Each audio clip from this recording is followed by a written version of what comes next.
Hey guys, how's it going? Hope you're doing well. My name is Crown, and today I'm going to read you some very interesting stories that I hope that you're gonna love. And now, without further ado, let's go!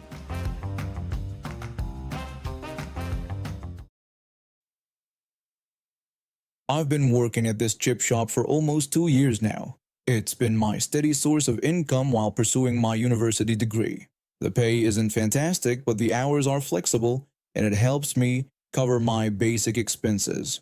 Plus, the shop is the only decent fast food place in our area, so we're always busy. For the longest time, I had this vibrant blue hair that became sort of my trademark at work.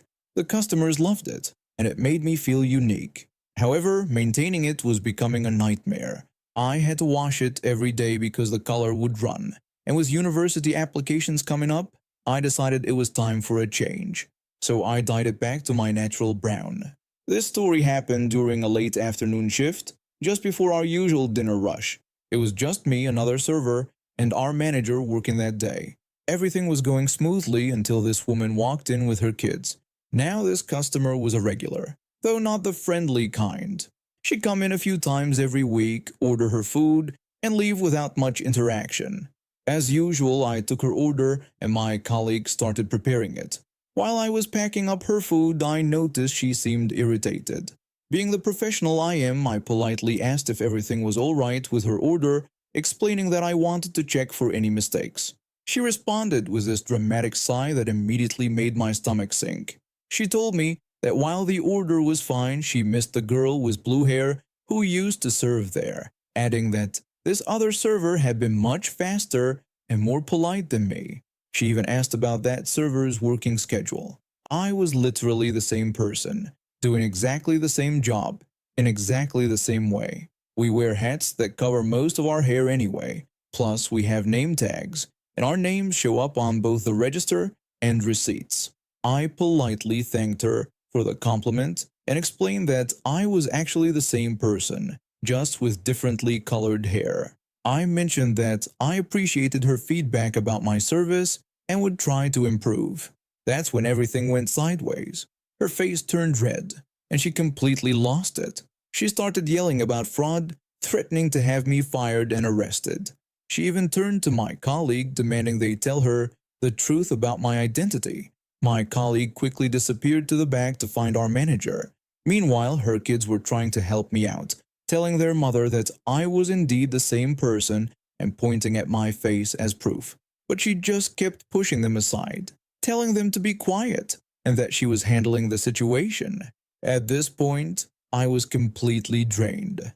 7 more hours left on my shift, and I just wanted this to end. I tried apologizing and even offered her a free drink to make up for the confusion, but she wasn't having any of it.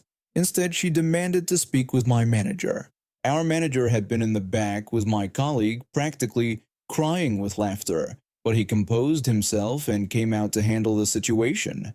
He listened patiently as she ranted about how I was committing fraud and demanded that I be fired immediately. My manager, bless him, just stood there letting her rant. Then he had this brilliant idea. He asked if she happened to have a receipt from her previous visits with a blue-haired server. She practically danced as she pulled a receipt from her bag, thinking she'd caught me in some elaborate lie. Then my manager had her read out the name on the receipt, which matched my name tag perfectly, and it was glorious. But instead of admitting her mistake, she doubled down. She accused me of stealing someone else's name tag and threatened to call the police for identity theft. That's when my manager had enough. He told her to leave, adding that she was welcome to return when she could behave more appropriately. For the next 9 months I worked there, she was too embarrassed to come in herself. Instead, she'd stand outside in the typical English weather, rain and all, while sending her mortified kids in to get their takeaway twice a week. There's something satisfying about watching someone stand in the rain because they're too proud to admit they were wrong. The kids would always give me this apologetic look when they came in. I made sure to be extra nice to them. It wasn't their fault their mother couldn't handle being wrong about something so trivial. Let me tell you about this wild day that happened to me at our community pool. For context, I'm a pretty average 14-year-old kid who loves swimming and hanging out with my friends. Our local pool has been my summer hangout spot since I was little. My mom's been taking me there for years, and now I go with my friends almost every weekend during summer break. That day started like any other hot summer afternoon. Me and my group of friends had been cooped up inside playing video games all week, and with temperatures hitting the high 90s, we decided the pool was our best bet to beat the heat. We grabbed our stuff, the usual pool gear, and headed out. When we got there, the first thing we noticed was this woman lounging by the pool. She stuck out like a sore thumb, wearing what looked like some fancy outfit that definitely wasn't pool attire. She had claimed the prime spot, those really nice chairs right by the water that everyone wants. Whatever, we thought, and found ourselves a decent spot nearby. We were all excited to get in the water, and I was pumped. After putting on sunscreen, I couldn't resist doing what any kid would do. I ran and did a massive cannonball into the pool. It felt amazing. Until I heard the screeching, that is. The woman immediately started yelling at me, calling me a monster and complaining about her dress getting wet. I quickly apologized and offered to buy her a drink from the snack bar to make up for it. She responded by insulting me and my family, suggesting that her dress cost more than my parents' monthly income. My mom, who was reading nearby, came over when she heard the commotion. She tried to smooth things over by apologizing for the splash and explaining that it was just an accident, pointing out that I had offered to make it right. The woman wasn't having any of it, demanding that I be removed from the pool immediately for my apparent lack of public manners. My mom tried reasoning with her again, pointing out that splashes were normal at a pool, but the woman just kept going on about her dress and expensive hair appointment. Other people at the pool were starting to stare. Some parents were moving their kids away from the area, and others were whispering and pointing. The woman just sat there sipping her drink and acting like she owned the place. That's when this awesome older lady who'd been swimming laps came over. She must have been in her 70s, but she had this fierce look in her eyes. She told the woman that she couldn't speak to a child that way. The woman dismissed her rudely, telling her to mind her own business and calling her grandma mockingly. The old lady stood her ground, even when the woman got in her face and poked her in the chest. She told the woman that her disrespectful behavior was appalling and that she had no right to treat anyone that way. The woman responded arrogantly, asking if we knew who she was and claiming she could do whatever she wanted. Other people started gathering around, probably worried about the old lady. But what happened next was absolutely legendary. This sweet-looking grandmother, without missing a beat, gave the woman the gentlest little push and splash. Into the pool she went, designer dress and all. The woman came up from the water, screaming and sputtering. The old lady commented about how she thought the woman could use a cool down. The whole pool erupted in cheers and applause. The woman climbed out, mascara running down her face, grabbed her soaked bag, and stormed toward the exit, yelling threats about calling her lawyer. The old lady simply responded that she looked forward to explaining to the judge how the woman had assaulted her first. The woman left, and the old lady just went back to swim in her laps like nothing had happened. Everyone at the pool kept coming up to her and thanking her. She just smiled and waved it off, like pushing entitled people into pools was something she did every Tuesday. I've been working in security for almost a decade now, but this story from my time at a major shipping company still makes my blood boil when I think about it. I had been there for about 3 years when everything went down, and let me tell you, it was a mess. Our shipping facility had been having major issues with random people using our parking lot as their personal carpool spot. They'd leave their cars there all day while carpooling to other jobs, even though there was a designated carpool lot right across the street. It got so bad that our own employees and truck drivers couldn't find parking anymore. After countless complaints, management finally decided to implement a parking pass system. Every employee got a sticker for their windshield, making it easy to spot who belonged and who didn't. Us security officers had our own reserved spaces, so we were initially exempt from needing the passes. The rollout went pretty smoothly. We gave everyone about a month and a half to get their passes, then started putting warning notices on cars without stickers. After that, we began towing unauthorized vehicles. We had a contract with a local towing company, and they were out there multiple times a day removing cars. That's where the trouble started. The towing company hired this new guy who apparently thought he'd show some initiative. One day, I came out to check the lot and found him hooking up my car, which was parked in the clearly marked security space. My heart dropped when I saw my car lifted at an angle, ready to be towed away. I had just started my shift, and the last thing I needed was this kind of hassle. I asked him who had called for a tow. He responded that he was checking the lot for parking passes and my car didn't have one. I explained that he wasn't authorized to do lot checks and that we call when a vehicle needs to be removed. He insisted that since it was already hooked up, it had to go to impound. When I told him it was my car, he just kept repeating that cars without stickers get towed. He wouldn't listen when I explained that security vehicles were exempt due to having designated spaces. His robotic responses were starting to get under my skin. At this point, I was seeing red and called my supervisor on the radio. My hands were shaking with anger as I waited for him to arrive. When he got there, the tow driver just repeated his mantra about cars without stickers getting towed. My supervisor tried explaining the situation about security vehicles being exempt, but the driver wouldn't budge.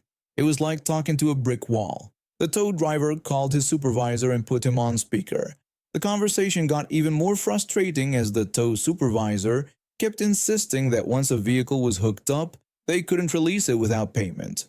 No matter how many times my supervisor explained that the driver had acted without authorization, the tow supervisor just repeated the same line about requiring payment. The whole situation felt like a bad comedy sketch, except I wasn't laughing.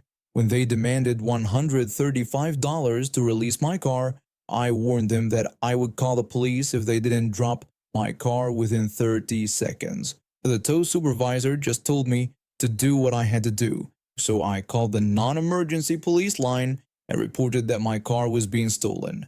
My supervisor stood by me the whole time, which I really appreciated. He later told me he'd never seen such stubborn behavior in all his years on the job. When the officer arrived, I explained the whole situation, the unauthorized tow attempt, our security exemption, and their refusal to release my car. The officer ordered them to release the vehicle, explaining that without authorization to tow, they were committing auto theft. The tow driver finally agreed to drop it, but his supervisor, still on speakerphone, ordered him not to release the car without payment. The officer had to tell the driver to hang up the phone before he finally dropped my car. You could see the conflict on the driver's face as he decided whether to listen to his supervisor or the police officer.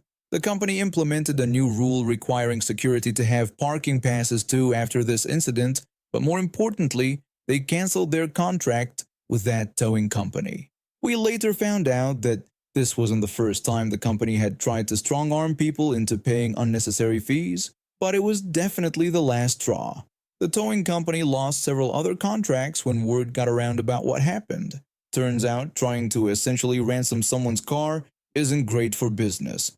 The tow supervisor got fired a few weeks later. The new driver also lost his job, which I actually felt a bit bad about. He was clearly just following his supervisor's terrible instructions. A few months later, I saw their tow yard was completely empty with a for lease sign on the fence. Let me tell you about something that happened to me back in the 1970s. I was a young military serviceman stationed outside Little Rock, Arkansas at the time. Military pay wasn't great, so I picked up a night job with a security company to make some extra cash. They assigned me to work at this fancy downtown bank, where we had 3 guards rotating shifts. I got the swing shift. Part of our job was to punch these time clocks placed in different areas of the bank to prove we were actually patrolling. The company provided us with one revolver that all 3 guards shared, but when I checked it out, I realized it was completely useless. The barrel was plugged up, the cylinder wouldn't even turn, and the ammunition had turned green from age. It was my 3rd night on the job. I had just taken over from the day guard, an older fellow who didn't say much. He hadn't written anything in the logbook either, so I assumed everything was normal. Since I didn't trust the company weapon, I brought my own personal firearm. Between patrols, I decided to clean the duty weapon and put in fresh ammunition. After that, I carried both guns with me. I was doing my rounds, heading to punch one of the time clocks located in the main lobby, behind the cashier's cage. As I walked in, I noticed something odd. The vault was open with the lights on, and I could hear muffled voices coming from inside. I had been specifically trained to treat any after-hours vault access as suspicious, so I immediately called the police and approached the vault with both weapons ready. I shouted at them to put their hands up, demanding they be empty. Two men in casual clothes slowly turned around with their hands raised. They had cash and ledgers spread out on a table, and there was a large handbag next to them. The scene looked exactly like what we'd been warned about in training: unauthorized persons accessing the vault after hours. The first man started yelling at me, demanding to know if I knew who he was. His face was getting redder by the second, and I could see veins popping out on his forehead. I replied that from what I could see, he appeared to be a thief stealing money. This made him even angrier, and he shouted that he was the bank president, and they were conducting an audit. I asked him for identification, but he admitted it was in his coat inside his office, and asked if he could go get it. I refused, telling them both to walk out to the lobby and sit down with their hands up until the police arrived. The first guy looked like he was about to explode with anger, while the second one was trembling so badly I thought he might faint. His papers were shaking in his hands, and he kept opening his mouth like he wanted to say something but couldn't get the words out. A minute later, two police officers rushed in through the security office entrance. The first officer asked what was happening. When I was explaining the situation while the second officer moved to handcuff the suspects, he suddenly recognized one of them as his father. The first officer asked him about it, and the second officer angrily confirmed it was indeed his father, the bank president. He then berated me, comparing me to Barney Fife and demanding to know what I thought I was doing. I sheepishly responded that I thought I was stopping a bank robbery, my confidence deflating with each passing second. The second suspect finally managed to pull out his government ID and badge, identifying himself as an auditor, though he was still shaking too much to speak properly. His hands were trembling so badly that one of the officers had to help him hold the ID steady enough to read it. As the officers helped them up, I started apologizing profusely, feeling more embarrassed by the minute. The bank president, who had calmed down somewhat, explained they were conducting a night audit because of some missing cash, trying to figure out if someone had stolen it or if it was just a bookkeeping error. Feeling like a complete idiot, I went back to my patrol and documented everything in the daily log. I spent the rest of my shift expecting someone to come tell me I was fired, jumping every time I heard a noise. The next day, I got a memo asking me to report to the company office on the 8th floor of the bank building to meet with the manager. My stomach was in knots as I rode the elevator up, convinced I was about to lose both my security job and my reputation. To my absolute shock, the bank president had actually praised me in a letter to the company. He commended my attention to detail, my observations, and how I handled the whole situation. He specifically noted that I had followed proper security protocols and hadn't backed down even when faced with authority figures. Instead of getting chewed out, my manager gave me a pat on the back for a job well done and even used my actions as an example in the next security staff meeting. The auditor later sent a separate note saying that while it had been a frightening experience, he was glad to see the bank's security was being taken seriously.